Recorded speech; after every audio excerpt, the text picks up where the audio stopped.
వాళ్ళ hero cinema hit అవ్వాలని కోరుకుంటారు, కానీ ప్రభాస్ సినిమాని అందరు హీరోల ఫ్యాన్స్ హిట్ అవ్వాలని కోరుకుంటారంట. ఎందుకంటే ప్రభాస్ ఏ రోజు ఎవరి గురించి చెడుగా మాట్లాడడు, తన చుట్టూ ఎప్పుడూ పాజిటివ్ వైబ్రేషన్ ఉంటుంది. ఆ పాజిటివ్ వైబ్రేషనే తనకి అంతమంది ఫ్యాన్స్ సంపాదించి పెట్టింది. కష్టపడి పనిచేసే వాళ్ళు ఎప్పుడైనా సక్సెస్ అవుతారు. అంత కష్టానికి నిదర్శనం ప్రభాస్. ప్రభాస్ 6 అడుగుల మనిషి, ప్రభాస్ 6 అడుగుల అందగాడు, ప్రభాస్ 6 అడుగుల ఆర్టిస్టు, ప్రభాస్ 6 అడుగుల మంచి మనిషి. హాయ్ ఫ్రెండ్స్, ఉప్పలపాటి వెంకట సూర్యనారాయణ ప్రభాస్ రాజు. జననం 23 అక్టోబర్ 1979. ప్రభాస్ అని మారు పేరుగా అయితే పిలుస్తారు.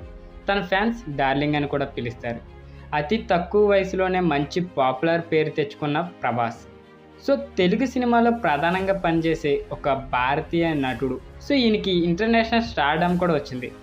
ఇండియన్ సినిమాలో అత్యధిక పారితోషికం తీసుకునే నటుల్లో ఒకరైన ప్రభాస్ తన ఆదాయం ప్రజాదరణ ఆధారంగా 2015 నుండి ఫోర్బ్స్ ఇండియా యొక్క సెలబ్రిటీ 100 జాబితాలు అయితే 3 సార్లు అయితే కనిపించారట.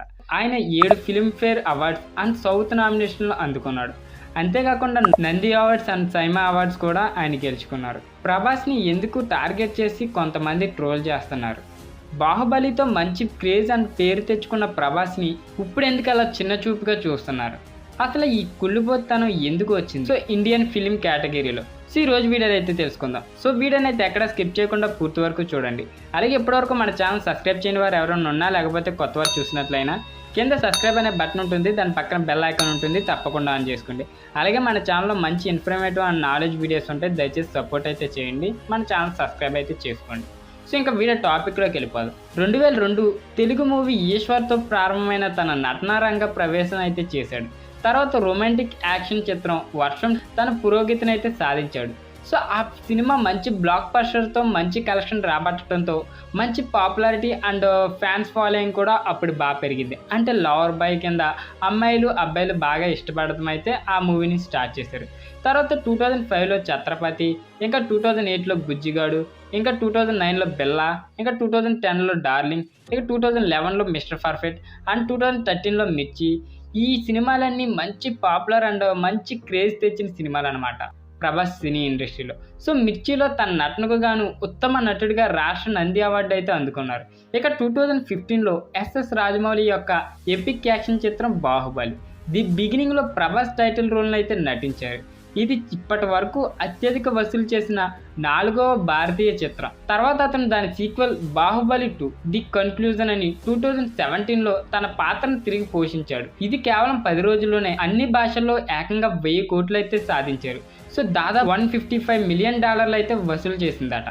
సో మొదటి భారతీయ చిత్రంగా అయితే నిలిచింది. ఇది 2వ అత్యధిక ఇప్పటి వరకు భారతీయ సినిమా వసూళ్లు. సో సినిమాలో నటించడంతో పాటు మహేంద్ర టీవీయు 300కి బ్రాండ్ అంబాసిడర్గా కూడా ప్రభాస్ అయితే వ్యవహరించారు.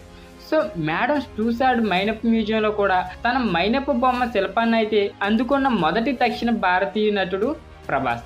సినీ నిర్మాత ఉప్పలపాటి సూర్యనారాయణ రాజు అండ్ శివకుమారి దంపతులకు ప్రభాస్ అయితే జన్మించాడు. 3 పిల్లల్లో చిన్నవాడు. సో అతనికి ఒక సోదరుడు ప్రమోద్ అండ్ ఒక సోదరి ప్రగతి అయితే ఉన్నారు. ఈయన తెలుగు నటుడు కృష్ణంరాజు మేనల్లుడు. అతని కుటుంబం ఆంధ్రప్రదేశ్ పశ్చిమ గోదావరి జిల్లా భీమవరం సమీపంలోని మొగల్తూరుకు చెందినది. సో హైదరాబాద్లో నలంద కళాశాలలో ఇంటర్మీడియట్ విద్యను అయితే పూర్తి చేశారట.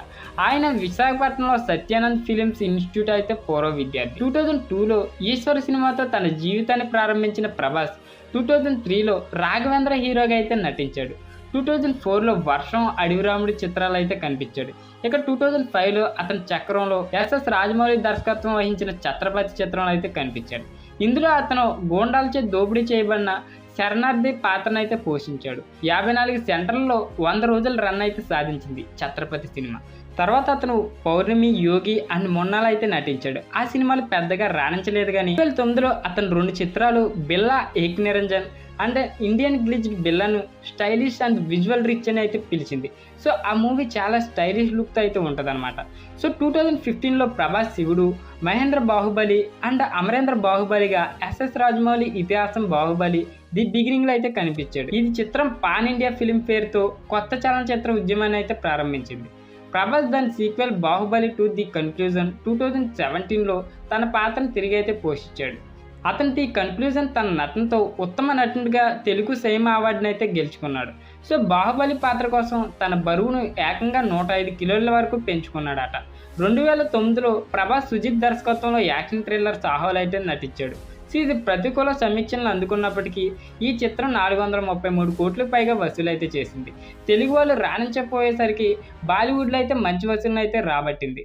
సో అందుకే తెలుగుకి బాలీవుడ్కి చిన్న డిఫరెన్స్ అంతే. అక్కడ యాక్షన్ చిత్రాలు ఎక్కువ ఇష్టపడతారు, తెలుగు వాళ్ళు అయితే అతను ట్రోల్స్ చేస్తారు. జనవరి 2021 నాటికి ప్రభాస్ నిర్మాణంలో 2 సినిమాలు అయితే ఉన్నాయి. అవి romantic drama Radhe Shyam and Prashanth Neel దర్శకత్వంలో వస్తున్న యాక్షన్ చిత్రం సలా. దీంతో పాటు 2 సినిమాలు అయితే సైన్ చేశాడట. ఇంకోటి హిందూ ఇతిహాసం రామాయణం యొక్క అనుసరణ అయిన ఆదిపురుషులో నామమాత్ర పాత్రను అయితే పోషిస్తున్నాడు. ప్రస్తుతం ప్రాజెక్ట్ కే పేరుతో నాగ అశ్విని యొక్క పేరు లేని సైన్స్ ఫిక్షన్ చిత్రం కోసం దీపికా పదుకొనే అండ్ అమితాబ్ బచ్చన్లతో కలిసి నటించడానికి కట్టుబడి ఉన్నాడు. సో ఇప్పుడు రీసెంట్గా కమల్ హాసన్ కూడా ఆ చిత్రంలో ఎంటర్ అయ్యారనమాట. అతని 25వ చిత్రం స్పిరిట్ 7 అక్టోబర్ 2021 అయితే ప్రకటించబడింది. దీనికి సందీప్ రెడ్డి వంగ దర్శకత్వం అయితే వహించనున్నారు. UV Creations and T Series Bhadrakali Pictures సంయుక్తంగా అయితే నిర్మించనున్నారు. సో ఈ చిత్రాలు ఎప్పుడు వస్తాయో కూడా ఇంకా అప్డేట్లు అయితే లేవు. సో త్వరలోనే వచ్చేస్తాయని అయితే అందరూ అంటున్నారు. 2015లో వారి కొత్త ప్రకటనలో టెలివిజన్ వాణిజ్య రంగంలో అయితే అడుగుపెట్టాడు. సో సాధారణంగా బ్రాండ్లకు తరచుగా అయితే ఆమోదించడు ప్రభాస్. అంటే తనకి పెద్దగా యాడ్స్ చేయాలని అయితే ఇంట్రెస్ట్ ఉండదు. కొంతమంది హీరోలు చేస్తారు కానీ ప్రభాస్కి అయితే పర్టికులర్గా యాడ్స్ చేసి రెవెన్యూ సంపాదించాలని అయితే ఏమి ఉండదు. ఆ రోజుల్లో బాహుబలి మంచి పేరు సాధించింది కాబట్టి ఆ యాడ్ కూడా ఏదో వాళ్ళు బతిమలాడారు కాబట్టి చేశాడే కానీ ఆయనకైతే ఆ యాడ్స్ మీద రెవెన్యూ అనేది ఇంట్రెస్ట్ లేదనమాట. సో సినిమాలు తన జీవితం కాబట్టి సినిమాలు ఎన్నైనా చేసుకుంటారు కానీ ఇలాంటి యాడ్స్లో గట్టా అయితే నటించరు. ప్రస్తుతం ఎందుకు ట్రోల్ చేయబడుతున్నారంటే ఆదిపురుష్ ఒక్క మూవీకి వీళ్ళు ఇంతలా రియాక్ట్ అవుతున్నారంటే ఆ కథలు విన్నాం అంతే తప్పించి మనం పర్టికులర్గా వ్యక్తులనంటూ వాళ్ళనంటూ మనం ఎప్పుడు చూడలేదు కదా. సో చూసిన వాళ్ళనట్టు మన ఇండియన్స్ అయితే ప్రవర్తిస్తారు. దేవుళ్ళ మీద ఉన్న సినిమాల మీద రాజకీయాల మీద ఉన్న శ్రద్ధ అయితే ఇక వీటి మీద ఉండదన్నమాట మన వాళ్ళకి. అందుకే ఈ ట్రోల్స్ అనమాట. ఈ ట్రోల్స్ అనేది ఈ మీమ్స్ అనేది ఇలాగ క్రియేట్ చేసి ఒక పబ్లిక్ ఫిగర్ని బ్లేమ్ చేస్తూ ఉంటారు. అంటే జనాల్లో తన పాపులారిటీని తగ్గించాలని ఇలా బ్లేమ్ చేస్తూ ఉంటారు. ఎంతైనా రాజు రాజులోనే ఉంటాడు తప్పించి రాజు బడ్జెట్ అవ్వడు కదా. సో వీళ్ళు ఎంత మురుక్కున్నా ఆయన అలాగే ఉంటాడు. సో ఆయన పెట్టే గుణం అండ్ దాన గుణం ఉన్న వ్యక్తి ఎవరైనా ఉన్నారంటే అది ఇండస్ట్రీలో ప్రభాస్ ఒక్కడే. ఇంకా మిగతా ఏ ఒక్కరూ పెట్టడంలో చెయ్యి అయితే ఉండదు, వెనకాలే ఉంటుంది తప్పించి ముందుకు చెయ్యి అయితే ఉండదన్నమాట. మన ఇండియన్ ఫిలిం కల్చర్లోనే చూసుకోండి, ఏ ఒక్కడైనా పెట్టేవాడు ఉండడు తప్పించి సంపాదించుకునేవాడు ఎక్కువ ఉంటాడు. కక్కుర్తి అదవాళ్ళు ఎక్కువ యాడ్స్ కూడా చేస్తూ ఉంటారు పర్టికులర్గా. సో ఈ రోజు వీడియోలో ప్రభాస్ బయోగ్రఫీ అయితే మీకు తెలిసింది అనుకుంటున్నా. ఈ వీడియో కనుక మీకు నచ్చినట్లయితే తప్పకుండా ప్రభాస్ ఫ్యాన్స్ అయితే సపోర్ట్ చేయండి. మనమో డార్లింగ్ ఫ్యాన్సే. సో మన ఛానల్ తప్పకుండా సబ్స్క్రైబ్ చేసి షేర్ చేయండి. అలాగే మంచి వీడియోతో నెక్స్ట్ మేము ముందుకు వస్తాం. అంతవరకు బాయ్, టేక్ కేర్.